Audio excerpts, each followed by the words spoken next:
This is the strongest ranger build of the league. It has giga damage, giga clear, and it kills pinnacle bosses with ease. So easy, in fact, that you don't even need to fight them. Just send in your trusty friend, and he'll die while you stand in a corner somewhere stroking your pecker. It's poisonburst, baby, and it's fantastic. Now, this was my main ranger build the previous league, and it was pretty broken back then. So for anyone that played my build last league, what has changed? Nothing really. The Pathfinder Ascendancy got buffed, and the Rowway got nerfed. That's about it. Meaning, while all the other top builds got nerfed, this one got stronger. So, how does this bad boy work, and what do you need to get it online? The question to the latter is nothing, really. You can play it while leveling all the way deep into the end game. And the former, let's check it out. Firstly, it's a poison build in its entirety. To poison enemies, we use poisonburst arrow when clearing, and toxic growth when bossing and on rough elites. And in case you're new to poisons, it's good to understand how they function, or else you're going to fuck up the build. So, poison is an ailment that deals chaos damage. And to scale the poison, you scale physical and chaos hit damage. We'll change this though, more on that soon. Furthermore, once we've applied the poison, we can't scale it the same as we would a regular hit, because that would double dip. Finally, penetration does not work for the poisons. That is basically poisons in a nutshell for you. So basically, deal hit damage, and it's transformed into a chaos DOT. Now the part where it only works with physical and chaos hit damage sucks some serious balls. Due to this, we can't use any of the other lovely multipliers like lightning damage, but we can do that if we include the Plague Finger gloves. Using these, we can now use all of the elemental flat damage modifiers as well.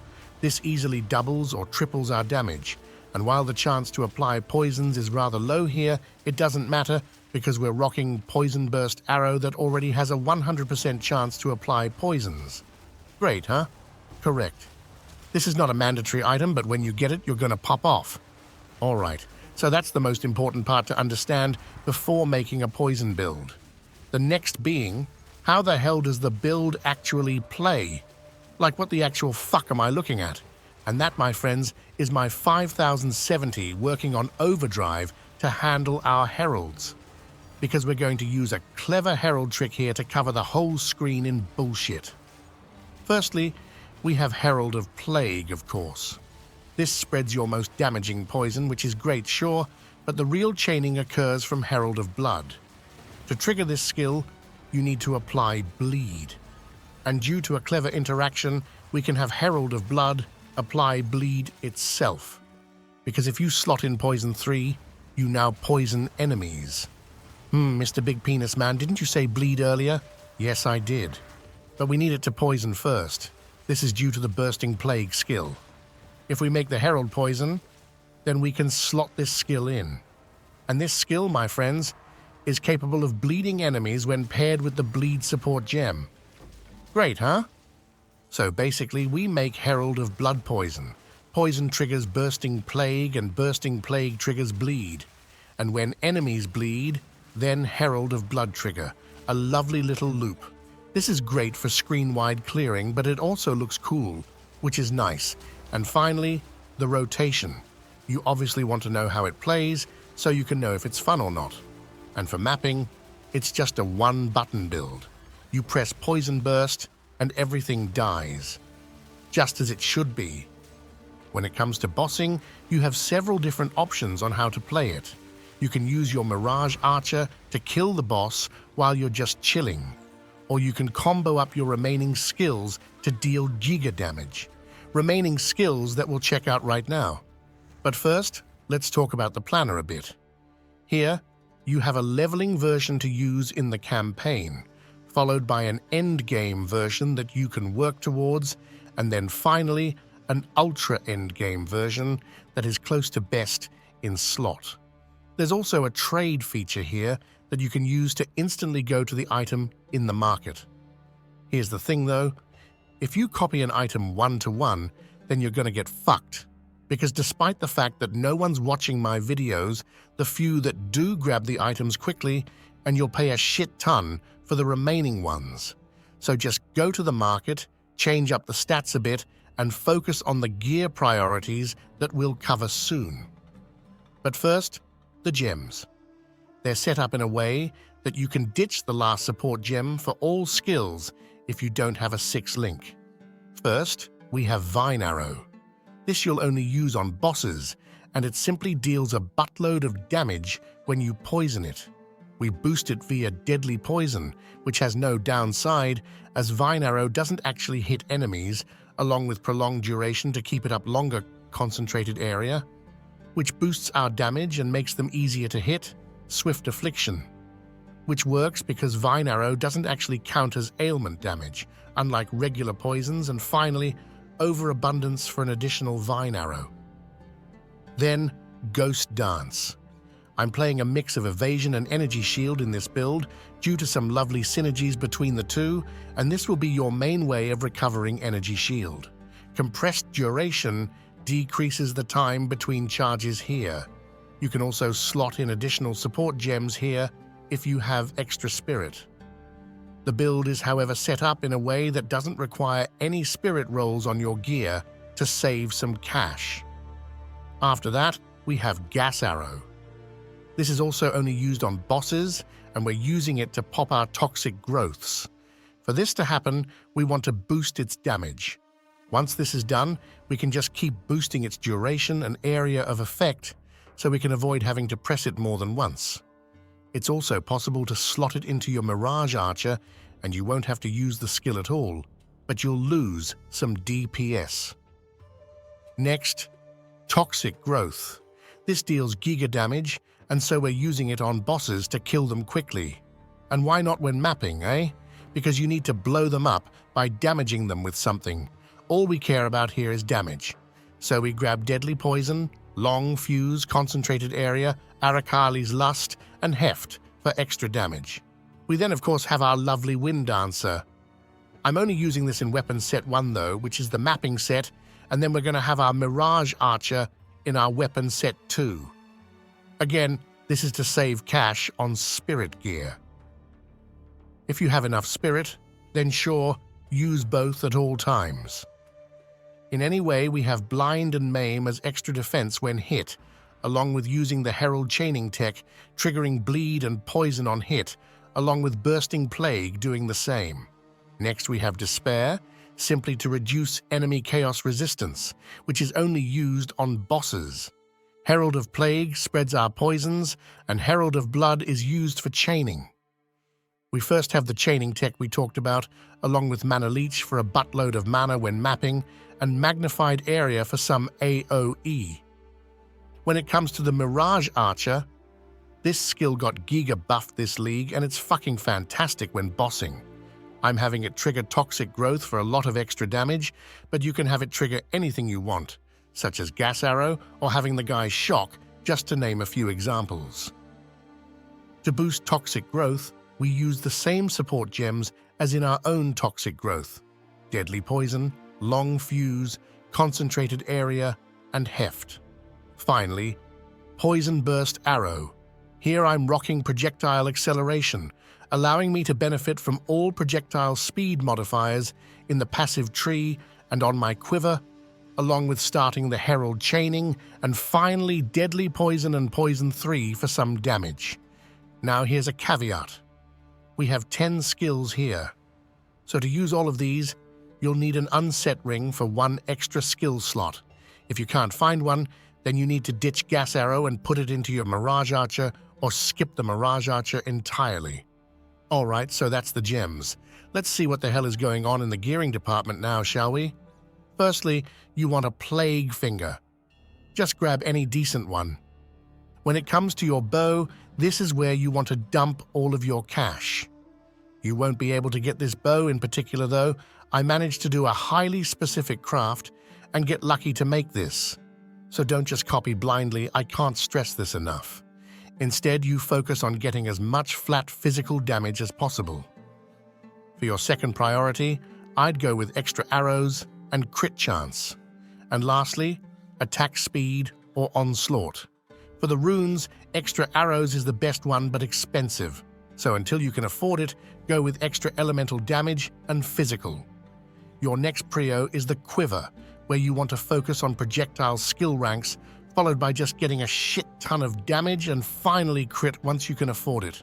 Now for your armor, you need follow the priorities on your evasion and energy shield, because on your helm, you need energy shield, as we'll get bonuses from the passive tree, and on your chest, you need evasion due to the same reason.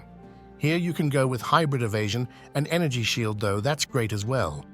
Then when you've maxed these stats out, you fill out with resistances. The same goes for the boots, but here you'll prioritize movement speed first. For the jewelry, you want to prioritize skill ranks on your amulet, followed by flat damage on your rings. Then just fill out with resistances. You also need one high dexterity roll somewhere, either on your jewelry or armor. And for anointing, you need subterfuge mask, or else you'll have to change the passive tree to get it. Also, insanely important, get a mana leech somewhere. For mapping, we're solving mana elsewhere, but you must have a mana leech roll for bossing. Finally, the belt. Either go with ingenuity if you want extra damage, or else a regular belt with defense, and headhunter when you can afford it. And that, my friends, is the gear. Let's check out the passive tree real quick, and then I'll teach you how to play this magnificent build. Starting us off with the ascendancy points, your first priority is getting the overwhelming toxicity, as this nearly doubles your damage. Then you go for relentless pursuit so you can't be slow, along with running assault so you can't get stunned when sprinting. And finally, Pathseeker for some extra passive tree points, or sustainable practices for extra defense. Grab the one you need the most. In the passive tree, we're going to start off by just grabbing a bunch of damage nodes, along with a poison cluster right here, and extra quiver bonuses, which is fantastic when paired with the other quiver bonus cluster as well, and is why you should prioritize getting a good quiver. Then, some extra poison damage and uptime, along with evasion and our first jewel. Now for the jewelry priorities, you'll find these in the planner. But for yellow jewels, it's poison magnitude, duration, followed by any useful attack damage or attack speed modifier. And when it comes to finding a Heart of the Well, you want gain as extra damage modifiers. But if you can't afford it, you go with yellow jewels. Keep moving up here, grab the extra arrow modifier before heading off to Anne against the Darkness Jewel. This is where a lot of your endgame damage will come from.